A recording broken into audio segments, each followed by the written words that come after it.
He exposed the reckless spending and dangerous miscalculations in the Pentagon's missile defense plan. $25 billion wasted, $500 billion at stake, and an unproven system that could fail when America needs it most. What's the real cost of this high-risk gamble? Senator Kelly. Thank you, Mr. Chairman. Mr. Secretary, I want to talk about the proposed Golden Dome missile defense system.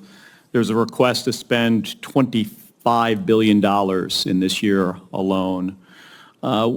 First of all, is this system designed to intercept a full salvo attack? Senator, it's a multi-layer system that would include different types of salvos. Obviously, so it's not just Rogue Nation. Okay. Well, it's meant to. Yes, it's not meant to be just one nation. It could be utilized in against Russia and scenarios. China, full salvo. So, what kind of reliability are you aiming to build into the system? Are we looking for something like 4 nines on intercept success? 99.99% reliability.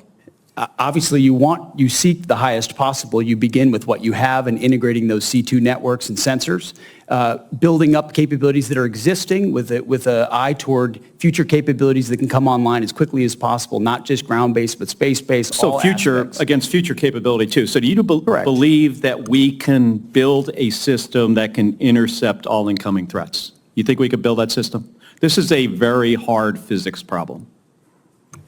You would know as well as anybody, sir, how difficult this problem is, and that's why we put our best people on it. We think the American people deserve it. So let me tell you what I think we're facing here. You're talking about hundreds of ICBMs launched simultaneously, varying trajectories, MIRVs, so multiple reentry vehicles, thousands of decoys, hypersonic glide vehicles, all at once. And considering what the future threat might be, it might even be more complicated than that. And you're proposing spending not just $25 billion, but upwards of, I think CBO estimated this at least $500 billion, other estimates $1 trillion. I am all for having a system that would work. I am not sure that the physics can get there on this. It's incredibly complicated. So I want to get to another issue that you're facing here. How much of the staff of the Office of the Director of Operational Test and Evaluation did you cut?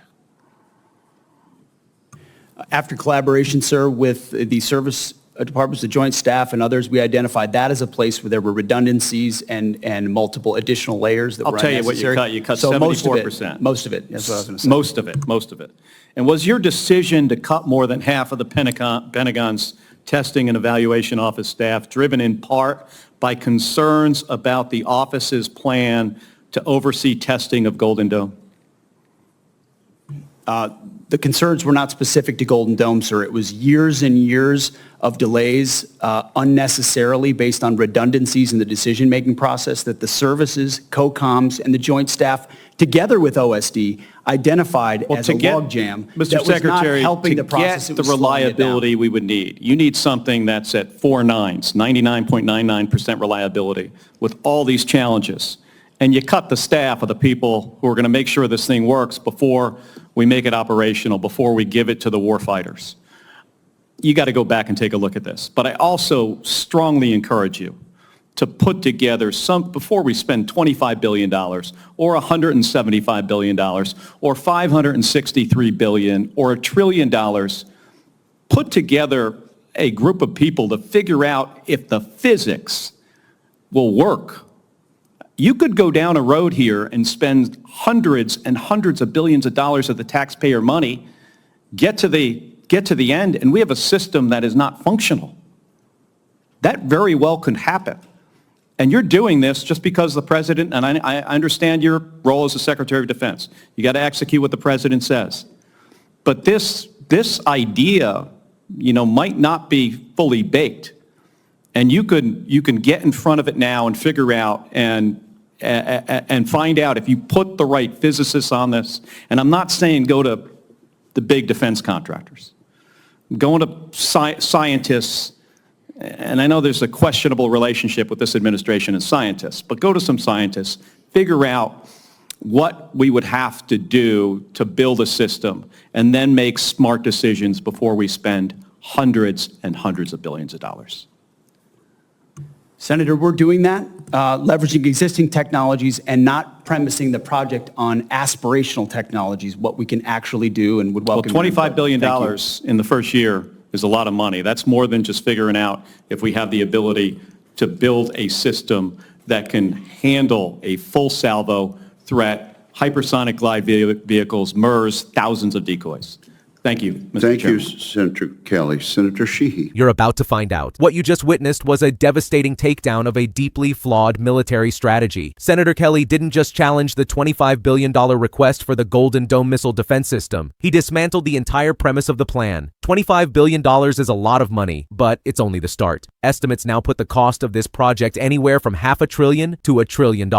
And for what? A system that could fail when it's needed most. Let's break this down. The Golden Dome system, as presented by the Secretary of Defense, aims to intercept a full salvo attack, a barrage of missiles coming from multiple nations, each with decoys, hypersonic glide vehicles, and who knows what else. It's a complex and incredibly difficult physics problem, one that could cost the American taxpayer hundreds of billions with no guarantee of success. But despite these enormous challenges, the Secretary seemed overly confident in the project's success, stating that they would build a system with 99.99% reliability. But can we really trust this? Is the technology there to back up such ambitious claims? What's even more troubling is the decision to cut staff at the Office of the Director of Operational Test and Evaluation. This isn't just an ordinary office. It's the group responsible for testing the capabilities of these defense systems, ensuring they will work before they are rolled out to our warfighters. But what happened here? The Secretary of Defense cut more than half of the office staff, effectively eliminating much of the oversight and testing power that is essential to making sure this missile defense system is functional before we invest billions of dollars into it. Why would you cut the very team responsible for ensuring that this system works? If we're talking about a $25 billion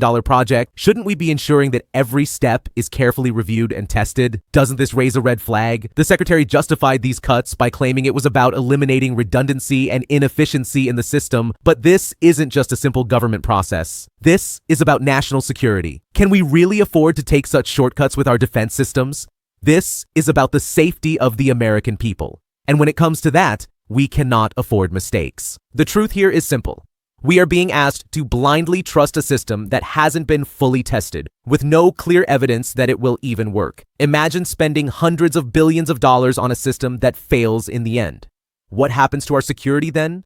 What happens to the American taxpayers who are footing this massive bill for a missile defense system that might not be able to handle the complexity of future threats? Why are we rushing into something so monumental without fully understanding if the technology can even work?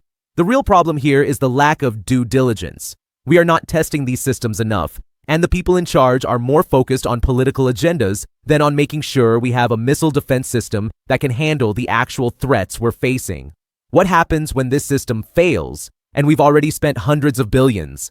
What happens when we've committed to a project that doesn't live up to its promises? This is not just about money. This is about the security of our country.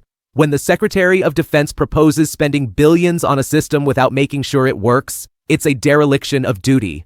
The American people deserve better than this. They deserve leaders who are focused on ensuring the safety of the nation, not on rushing through untested projects just to keep up with political timelines.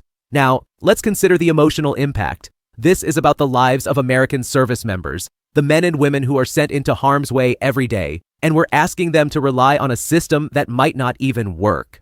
We owe it to them and to all Americans to make sure that every defense system is fully tested, fully vetted, and most importantly, effective. If we fail to do that, we're gambling with their lives and the lives of everyone who depends on the security of this nation. And then there's the moral issue.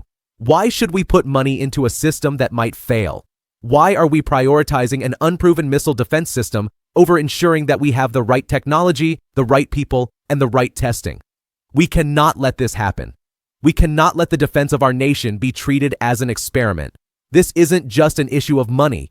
This is an issue of trust, integrity, and responsibility. We must demand accountability from those in charge. The institutions in Washington need to be held accountable. They must stop putting political agendas and prestige over the real needs of the American people.